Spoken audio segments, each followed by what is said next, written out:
За одоо layer гэдэг командыг шинээр үзэх гэж байна. Тэр layer гэдэг нь юу вэ гэхээр за та нар зургийг гэрэлтүүлж мэдэх үү?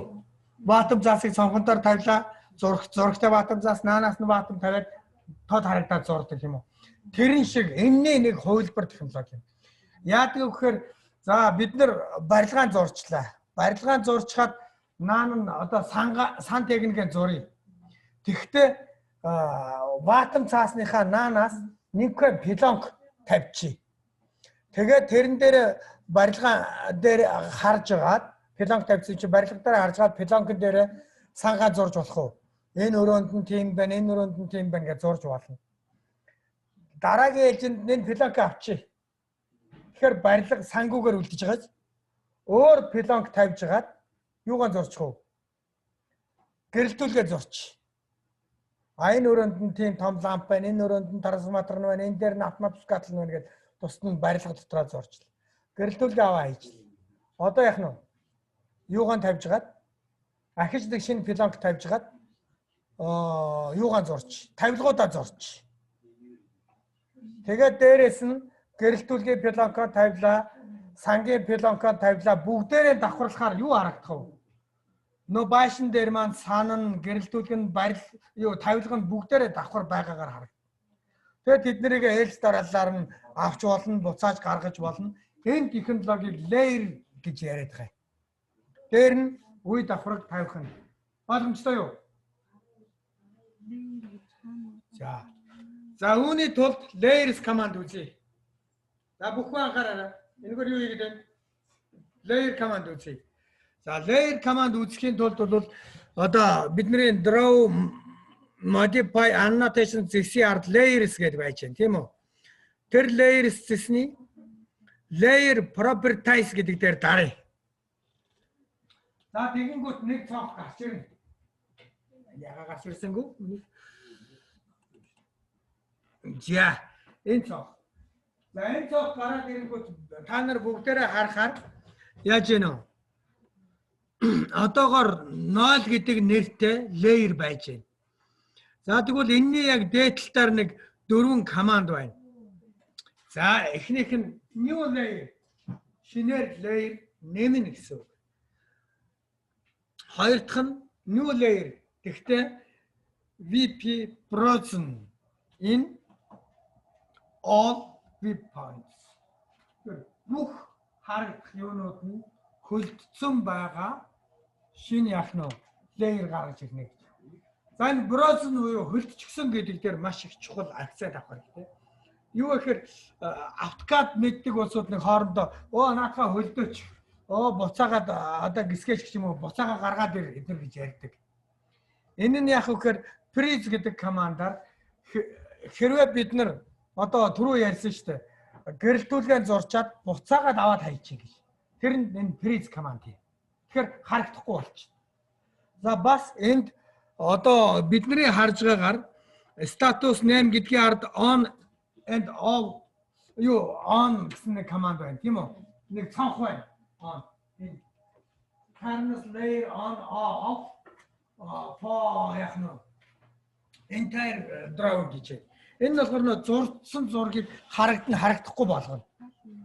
Freeze бас харагдахгүй болгоно. Гэхдээ энэ хоёрын хооронд нэг л ялгаа бий. On and off хийсэн тохиолдолд зураг харагдахгүй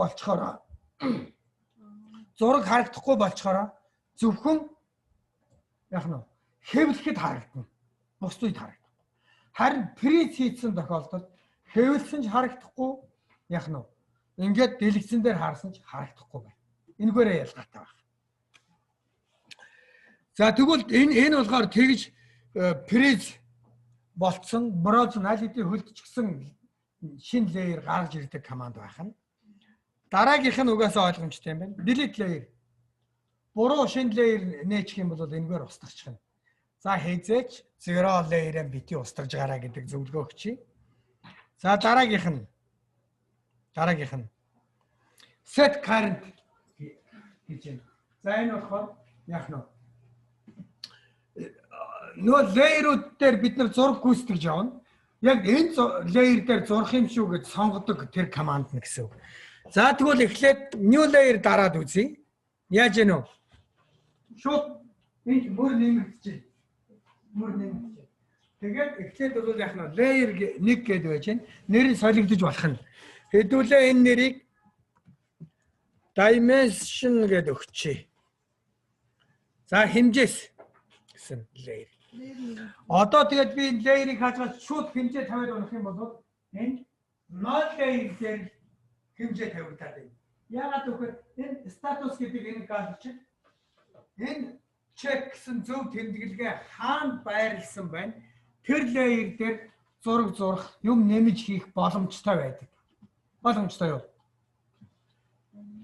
Тийм учраас бид нар одоо хэмжээ тавихтаа энэ status гэдгийг доотлолт нь оруулъя. За ингэж оруулахад 2 3 арга байна. Нэг нь болохоор одоо энэ цагаан дээр нь очиод дабл клик хий. Дабл клик. Ойлгосноо? За тэгэхээр шилжиж байна. За дээр нь очиод дабл клик хийх бол гэж байна.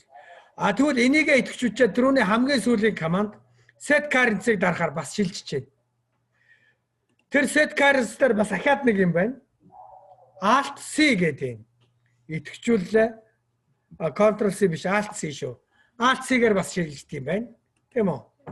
За энийг нь би харин сая л харлаа. Шилжиж тийм байна. Би болохоор дабл клик юм уу? Тэр set currency-аар шилжүүлдэг байсан. За бид нар dimension руугаа орчлоо. Энэ дээр status check-ын зөвгөт байж байна. Тийм үү? За одоо хэдүүлээ артлын тэр командуудыг үзье. За жишээлбэл on гэдэг командын доорогоо 0 layer гэдэг маань бидний барилга зурсан layer байгаа тийм үү? Гэрлийн унтрай. Яса. Барилга алга болцсон. Гэрлийн асай барилга гараад ирлээ. гэж байгаа байх юм. Тэгвэл приз бас дарыг барилга алга болчлаа. Харин ингэсэн тохиолдолд энэ барилга хэвлэх командн дээрс харагдахгүй. Ватер заасан дээр хэвлэхэд приз өгсөн бол броцон болцсон layer хэвлэгдэхгүй нэ гэж. За дараагийнх нь юу вэ? Lock гэж байна. Lock гэхээр юу гэсэн үг вэ? Түгжнэ гэсэн. За энэ бас их хэрэгтэй команд. Одоо би нэгд барилгынхаа хаалга үе цонх мох бүгдийг хийсэн. Барилган дээр ямар ч өөрчлөлт хийхгүй. Энэ тохиолдолд би lock гэдэг энэ командыг сонгох ёстой. Тэгэнгүүт барилга жоохон бүдгэрчдэг. Гэхдээ харагдаж байна. Жоохон бүдгэрч. Хэвлэх юм бол зөв зүгээр энгийн юугаар хэвлэгдэнэ. Багс өнгөөрөө. Яг хэдийн өргөнтэй харвал тэргээрээ хэвлэх. Харин локос нь буцааж авах юм бол тодорч цайрна. Тийм байна уу? За тэгээд энэс хойш командууд нь би бол ойлгомжтой байгаа гэж бодож байна. Плот гэхээр яах вэ? Тийм гэрээр хэмжин шүү гэдгээ сонгох нь cover гэхээр яах вэ? Layer нь тэр аяараа ийм өнгөтэй болно гэж сонгож болно. Энэ layer дээр. За layer дээр заримдаа бол их сонголтуудыг хийдэг. Жишээлбэл одоо тавилган барилгаас өөр өнгөтэй харагдвал ихтэйхэмж байх юм уу? Тийм ээ? Харин өнгө сонгоход нэг захих юм. Хийзээж шар өнгө цайвар өнгүүдийг сонгодгүй. Их юм бол цагаан заасан дээр шар өнгөийг диплом хамгаалалтаас байгаа нь олохгүй ш. Юу зурц юм бэ? Юм чинь алах гэж загна.